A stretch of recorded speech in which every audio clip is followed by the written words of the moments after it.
Hai, 60 diena, verčias jau skaičius link 69.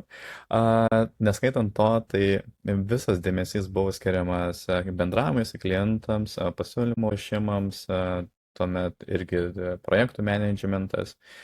Neturiu ką parodyti, neturiu ką daugiau pasakyti, tai 60 diena, toliau bendravim su klientais, atsiranda irgi potencialių klientų tiek su svetainių kūrimu, tiek su naujienlaiškiais, tiek su Facebook reklama.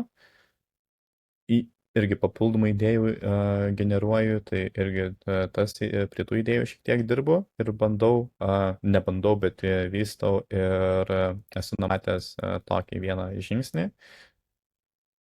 Tai jeigu jis pasiteisins, pasidalinsiu už kokios savaitės. Tai tiek, 60 diena, labai gražus skaičius ir laikykis, ačiū, kad toliau žiūri ir palaikai ir iki.